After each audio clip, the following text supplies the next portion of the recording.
नाशिकमध्ये महिलांच्या लैंगिक शोषणाच्या आरोपात अटकेत असलेल्या अशोक खरातच्या चौकशीत धक्कादायक माहिती समोर आली आहे. विशेष पथकाच्या प्रमुख तेजस्वी सातपुते यांनी कसून चौकशी केली असता महिलांना फसवण्याची ठरलेली पद्धत उघड झाली आहे. खरात महिलांना मी कृष्णाचा अवतार, तू मागच्या जन्मातील राधा असं सांगून मानसिक प्रभाव टाकायचा. त्यानंतर पेढा आणि कडवट द्रव देऊन त्यांना गुंगी आणायचा.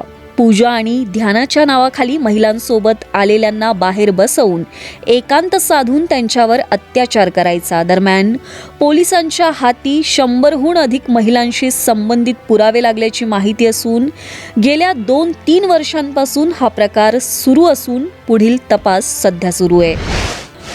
पुण्यात पेट्रोल दरवाढीचा मोठा फटका बसलाय. इराण आणि इस्रायल यांच्यातील वाढत्या संघर्षामुळे जागतिक कच्च्या तेलाच्या किमतीत वाढ झाल्यामुळे पेट्रोलियम कंपन्यांनी प्रीमियम पेट्रोलच्या दरात वाढ केली आहे.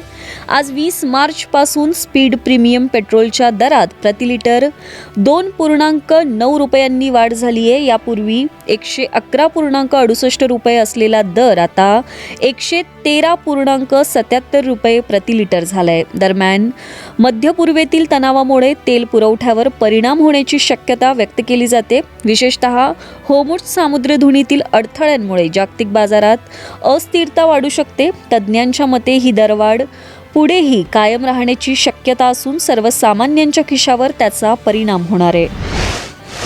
नाशिकमधील अशोक खरात अत्याचार प्रकरणावरून राज्यात मोठा वाद निर्माण झालाय. या प्रकरणात पोलिसांनी ज्योतिषी अशोक खरातला अटक केली असून त्याचे राज्य महिला आयोगाच्या अध्यक्ष रुपाली चाकणकर यांच्या सोबतचे फोटो सोशल मीडियावर व्हायरल झाले आहेत. यानंतर विरोधकांनी चाकणकर यांच्या राजीनाम्याची मागणी केली आहे. दरम्यान राष्ट्रवादी काँग्रेस अजित पवार गटाचे नेते प्रफुल्ल पटेल यांनी कठोर भूमिका घेतली आहे. भोंदूबाबांचे प्रकार घाणेरडे असून अशोक खरातवर सक्त कारवाई झाली पाहिजे, त्याच्यासोबत असणाऱ्यांवरही कारवाई झाली पाहिजे असं त्यांनी म्हटलंय.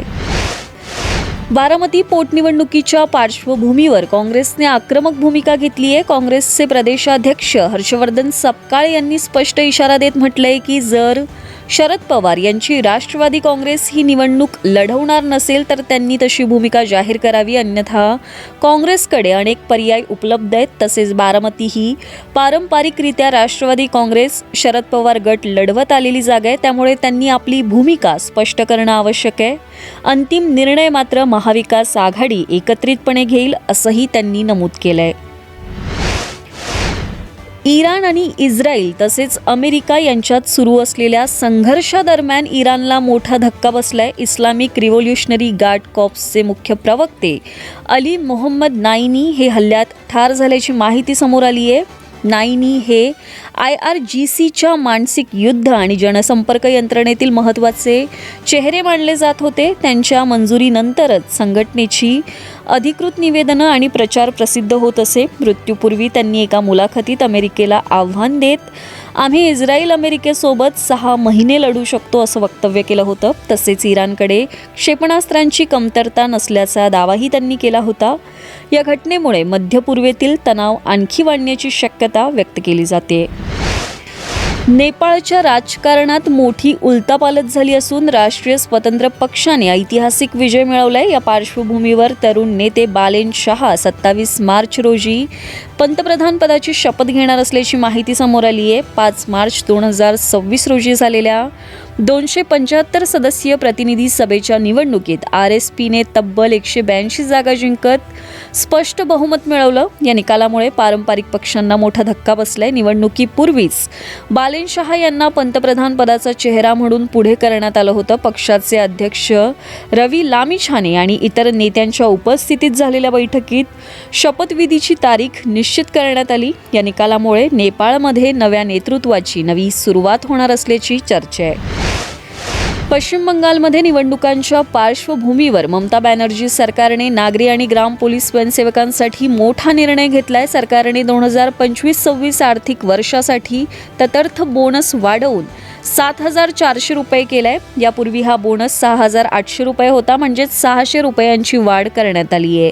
राज्य सचिवालय नबन्नाने जारी केलेल्या अधिसूचनेनुसार हा वाढीव बोनस राज्य पोलीस, कोलकाता पोलीस आणि ग्राम पोलीस स्वयंसेवकांना लागू होणार आहे. ज्या कर्मचाऱ्यांचा मासिक पगार 31 मार्च 2026 पर्यंत 46,000 रुपयांपर्यंत आहे आणि जे उत्पादकता आधारित बोनस योजनेत समाविष्ट नाहीत ते या बोनससाठी पात्र असतील.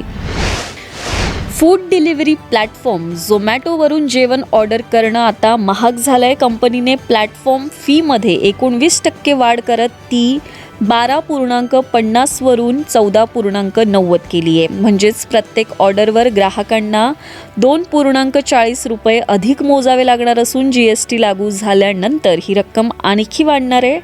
ही platform fee GST, restaurant charge आणि डिलिव्हरी फीपेक्षा वेगळी असते. दरम्यान झोमॅटो दररोज सुमारे 20 ते 25 लाख ऑर्डर्स डिलिव्हर करतं. स्पर्धक स्विगी सध्या करांसह जवळपास 14.99 रुपये प्लॅटफॉर्म फी आकारत आहे. त्यामुळे दोन्ही कंपन्यांमध्ये स्पर्धा वाढण्याची शक्यता आहे. विशेष म्हणजे 2023मध्ये केवळ 2 रुपयांपासून सुरू झालेली ही फी टप्प्याटप्प्याने वाढत आता 14.90 रुपयांपर्यंत पोहोचली आहे.